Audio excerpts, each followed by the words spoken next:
Hello my dear students, today we discuss about the chapter number 7, class 11, system of particles and rotational motion. ठीक है. So the first topic is center of mass. Mass आपको पता है क्या होता है. सबसे पहले आपको पता होना चाहिए पार्टिकल क्या है. पार्टिकल वो होता है, particle is a defined as an object whose mass is finite but whose size and internal structure can be neglected. यानी कि जिसका मास तो क्या हो, फाइनाइट हो, बट उसका साइज और उसका इंटरनल स्ट्रक्चर इतना छोटा हो कि उसे निगलेक्ट मान लिया जाए, वो क्या कहलाता है, पार्टिकल कहलाता है. तो हम बात करते हैं सेंटर ऑफ मास. किसी भी बॉडी का सेंटर ऑफ मास क्या होता है. सेंटर ऑफ मास किसी भी बॉडी का वो होता है कि जिस पर अगर हम कोई भी फोर्स अप्लाई करते हैं, कुछ भी अप्लाई करें, यानी कि अगर किसी सेंटर ऑफ मास यानी कि इस पार्टिकल के किसी सेंटर पे अगर हम फोर्स अप्लाई करते हैं, तो जिधर वो पार्टिकल मूव करेगा उधर ही बाकी उससे जितने भी लिंक्ड पार्टिकल होंगे वो सारे के सारे मूव करेंगे. ठीक है. जैसे मान लेते हैं ये पेन है, तो इस पेन के इसका सेंटर ऑफ मास क्या होगा, जाहिर सी बात है इसका centre of mass is the middle में होगा. तो अगर हम यहाँ पे अप्लाई करते हैं तो देखा आपने पेन सारे पार्टिकल्स यानी कि जैसे ये आगे जाएगा यानी कि सारे के सारे पार्टिकल्स एक साथ जा रहे हैं. ठीक है. अब अगर हम इस पे यहाँ ना अप्लाई करके अगर इसके हम इस साइड पे कॉर्नर पे अप्लाई करें तो क्या होगा, यहाँ पे मूवमेंट कैसा हो रहा है, यानी कि इसके यहाँ के पार्टिकल्स तो यही पोजीशन में है बट इधर वाले पार्टिकल्स मूव कर रहे हैं. हमें सेंटर ऑफ मास हम क्या डिफाइन कर रहे हैं, फिर से समझ लो कि अगर किसी भी बॉडी पे हम सेंटर पे अगर कुछ भी फोर्स अप्लाई करते हैं, ठीक है, ओके, यानी कि जिस एक तरह से ये भी कह सकते हैं कि बॉडी का whole mass of body suppose to be concentrated for describing its translatory motion, या हम कह सकते हैं कि that a single point which moves in the same way in which a single particle having the total mass of the system and acted upon by the same external force would move. यानी कि जिधर ये force move करेगा, जिधर ये particles move करेगा, उधर ही सारे के सारे पार्टिकल्स मूव करेंगे. तो इसका सेंटर ऑफ मास क्या होगा, मिडिल में होगा. ठीक है. इसी तरह से अगर हम सपोज कर लो ये बॉटल ले लेते हैं, तो इस बॉटल का अगर हम सेंटर ऑफ मास देखना है तो सेंटर ऑफ मास क्या होगा, इसका सेंटर ऑफ मास मिडिल में होगा. तो देखो ये बॉटल सीधे आएगी. ठीक है. अगर हम इस पे अप्लाई करते हैं तो ये नहीं है. सेंटर ऑफ का मास मतलब है कि सेंटर में, नाम से ही क्लियर है कि सेंटर में होना चाहिए. तो हमारा टॉपिक क्या है, पहला सेंटर ऑफ मास. इसको लिखते हैं, क्या लिखते हैं, the centre of mass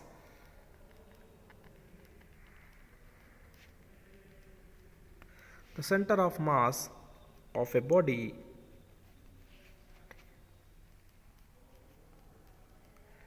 is a point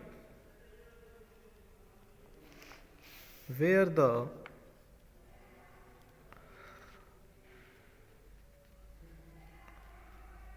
whole mass of body is supposed to be concentrated for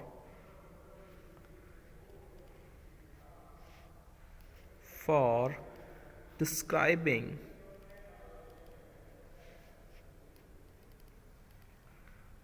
its translatory motion. ठीक है. तो ये कहलाता है सेंटर ऑफ मास. जैसे अगर हम सपोज कर लो एक हैमर ले लें, तो हैमर का मतलब क्या है, हथौड़ा. तो अगर हम उसको सेंटर ऑफ मास, जैसे इस तरह का कोई अगर ले ले बॉडी, इस तरह से अगर हमारे पास कोई एक बॉडी है तो इसका सेंटर ऑफ मास क्या होगा, जाहिर सी बात है इसका सेंटर ऑफ मास यहाँ पर नहीं होगा, इसका सेंटर ऑफ मास कहाँ होगा, इधर लाई करेगा. क्यों, क्योंकि इधर हम फोर्स अप्लाई करेंगे तो आपको पता है ये इधर रोटेट होगा बट इसकी पोजीशन वहीं रहेगी.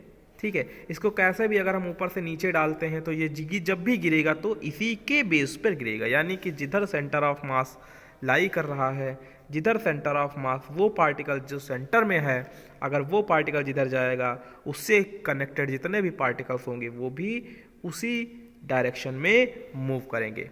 ठीक है. ओके. तो सेंटर ऑफ मास ये हो गया. अब क्या बात आती है, जैसे कि centre of mass of a two particle system. अगर दो पार्टिकल्स, किसी टू पार्टिकल सिस्टम में सेंटर ऑफ मास क्या होगा, centre of mass of a to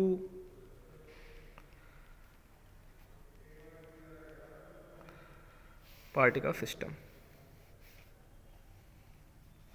ठीक है, तो इसके लिए अगर निकालना है कि मान लेते हैं कोई एक प्लेन ले लें, यहाँ पे कोई 2 पॉइंट मान लें, वो 2 पॉइंट हैं P1 और ये हमारे क्या हैं P2, 2 पार्टिकल हैं, इनके mass having mass is m1 and m2 and distance from the origin respected r1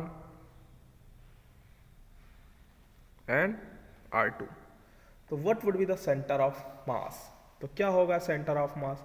in particles के जो बीच की डिस्टेंस होगी उसका जो हम निकालता पोजीशन वेक्टर जो निकलेगा, यानी कि पोजीशन वेक्टर क्या होगा इसके, यानी कि अगर इसका जो सेंटर ऑफ मास है, अगर 2 पार्टिकल्स हैं, जैसे ये अगर कोई एक बॉडी है इस तरह से और इसके हम स्टार्टिंग पॉइंट और इनिशियल पॉइंट ले लिया, सॉरी इनिशियल पॉइंट और फाइनल पॉइंट ले लिया और फिर हमें सेंटर ऑफ मास निकालना है, तो उसका जो पोजीशन वेक्टर होगा वही उसका क्या कहलाएगा, सेंटर ऑफ मास बताएगा, जिसको हम कैपिटल RCM बताएंगे।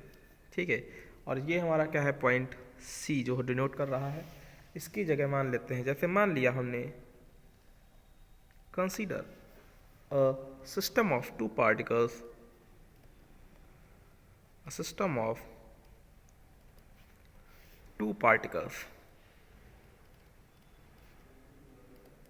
P1 and P2 of masses m1 and m2. Let r1 and r2 be the position vectors with respect to the origin. be the position vector है with respect to the origin. ठीक है, origin O। अब हमें निकालना है तो position vector RCM of the centre of mass C क्या होगा, उसका जो पोजीशन वेक्टर होगा वो RCM क्या होगा वो निकालना पड़ेगा। क्या हो जाएगा, mass into distance first particle का निकाल लेंगे position vector m1 r1 plus दूसरे पार्टिकल का position vector m2 r2 upon sum of their respective masses. ठीक है, तो ये हमारा आ जाएगा सेंटर ऑफ मास निकालने का फॉर्मूला। अगर कोई 2 पार्टिकल्स हैं उसके लिए सेंटर ऑफ मास कैसे निकालेंगे। ठीक है, अब अगर दोनों पार्टिकल्स के मास क्या हो, सेम। कंडीशन नंबर पहला, इफ केस फर्स्ट, अब यहाँ पे केस फर्स्ट क्या बन रहा है, केस फर्स्ट ये बन रहा है कि the position vector of a system particles is weighted average of the position vector of the particles making the system। ठीक है, मीन्स या हम ये कह लें, इसको छोड़ो, केस फर्स्ट हमारा क्या बना, केस फर्स्ट हमारा ये बन रहा है कि if m1 is equal to m2 से m। ठीक है, यानी कि m1 और m2 की वैल्यू अगर m हो, यानी कि दोनों के मास क्या हो, सेम हो, दोनों पार्टिकल्स के मास क्या हो, सेम हो, तो RCM इज इक्वल टू क्या आ जाएगा, R1 plus R2 upon 2, R1 plus R2 upon 2। तो ये आ जाएगा एवरेज, एक तरह से क्या आ जाएगा, average of distance between them. ठीक है, अब अगर इनके कोऑर्डिनेट्स हों कि इफ x1 और y1 या x2 या y2 अगर 2 अलग अलग कोऑर्डिनेट्स में लाई कर रहे हों तो उसके अकॉर्डिंग अगर हम निकालने चाहें, ठीक है, जैसे केस सेकंड क्या है, if x1 y1 and x2 y2 are the coordinates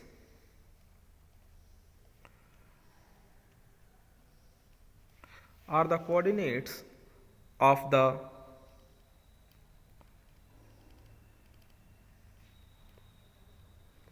position vectors। तो position vector of the particles of the 2 particles की बात की जा रही है, तो वहाँ पे क्या आ जाएगा, XCM। अगर x की बात कर रहे हैं तो क्या आ जाएगा x एक्सिस में, तो m1 x1 plus m2x2 upon m1 plus m1 plus m2। अगर y की बात कर रहा है, y of centre of mass, तो क्या आ जाएगा m1y1 plus m2y2 upon m1 plus m2। ठीक है, तो ये आ जाएंगे उनके रिस्पेक्टेड सेंटर ऑफ मासेस। ठीक है, ये इस तरह से हो जाएगा। अब अगर हमें ये निकालना है कि centre of mass of nth particle, अब यहाँ पर जैसे 2 पार्टिकल्स के निकाला था, अगर यहीं पर हमारे पास n पार्टिकल्स हों तो कैसे निकलेगा। तो हेडिंग हम डाल लेते हैं centre of mass of n particle system. n particle system के लिए निकालेंगे तो मान लेते हैं कि एक सिस्टम कोई है, ठीक, इस सिस्टम में बहुत सारे मासेस हैं, बहुत सारे पार्टिकल्स प्रेजेंट हैं। ठीक है, इसको m1 मान लें, इसको m2 मान लें, इसको m3 मान लें, इसको m4 मान लें, इसको m5 मान लें। ठीक है, और ये हमारा क्या है C, जो कि सेंटर पे लाई कर रहा है। ठीक,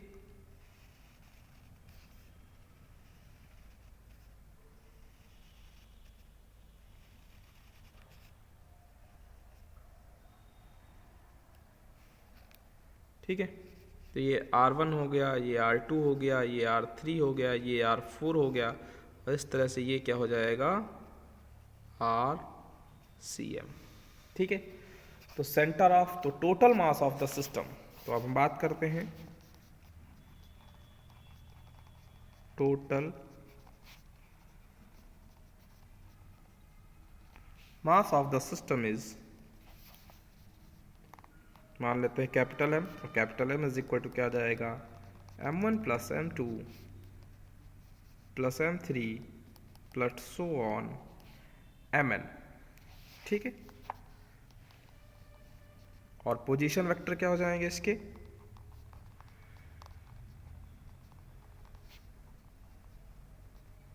the position vector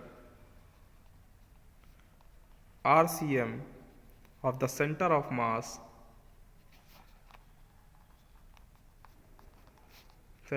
mass C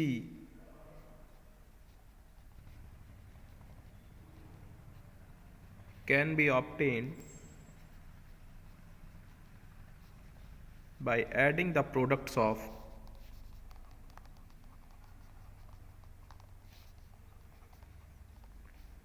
m1 r1 m2 r2 and so on mn rn। ठीक है, एंड डिवाइडिंग, और साथ ही साथ एंड डिवाइडिंग जो हमने पहले निकाला था दो मास के, दो किसी 2 मासेस के लिए, किसी 2 पार्टिकल्स के लिए सेम केस वही, and dividing it by the total mass of the system. क्या आ जाएगा इसका, RCM इज इक्वल टू, लिख लेते हैं वही m1 r1 plus m2 r2 and so on mn rn upon m1 plus m2 plus m3 and so on mn। तो RCM is equal to क्या आ जाएगा, summation of I is equal to 1 to n mi ri upon summation of I is equal to 1 to n mi। ठीक है, तो इसको हम क्या लिख सकते हैं, summation of I is equal to 1 n MI/RI upon capital M। ठीक है, तो ये हमारा हो जाएगा system, centre of the mass of a system. किसी भी सिस्टम का हमें सेंटर ऑफ मास कैलकुलेट करना है तो इसकी हेल्प से हम कैलकुलेट करते हैं। ठीक है, अब अगर हमें क्या निकालना है, एक्सीलरेशन निकालना है, तो एक्सीलरेशन भी निकल सकता है। ठीक है, कि F इज इक्वल टू का अगर एक्सीलरेशन निकालना है तो हम निकाल सकते हैं F is equal to ma की हेल्प से। ठीक है, तो वो आ जाएगा। अब हमें निकालना, अगर हमें बात पड़ जाए कि हमें निकालना है कि momentum conservation and centre of मास, कि किस तरह से मोमेंटम कंजर्व रहता है सेंटर ऑफ मास के टर्म में, मोमेंटम किस तरह से का momentum conservation and centre of मास, या हमें ये शो करना है so that in the absence of external force the velocity of the centre of mass remains constant. Question लिख लेते हैं यही, so that in the absence of external force the velocity of a center of mass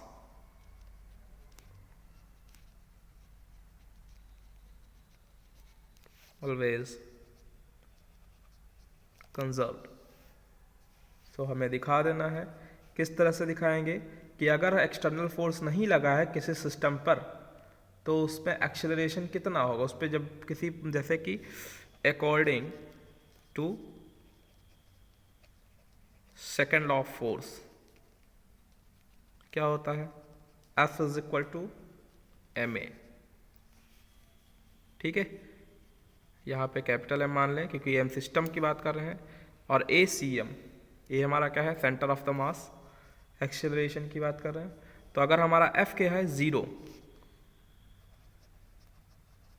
absence of force, then F is equal to 0, तो M ACM is equal to 0, और मास हमारा 0 कभी हो नहीं सकता है, इसलिए हम ये भी लिख सकते हैं ACM is equal to 0।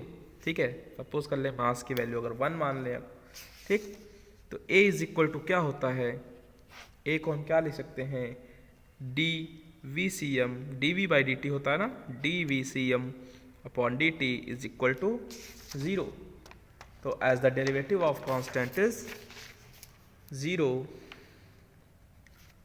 As the derivative of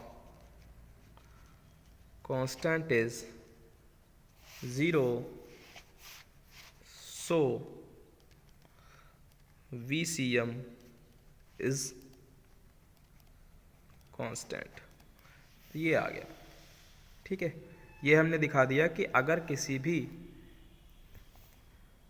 particle पर या किसी भी सिस्टम पर अगर फोर्स नहीं लग रहा है तो उसका जो सेंटर ऑफ मास होगा वो क्या होगा, वेलोसिटी जो होगी वो centre of mass, velocity of centre of mass of A particle या सिस्टम क्या होगी, वो कांस्टेंट होगी। ठीक है, तो ये हो गया बात।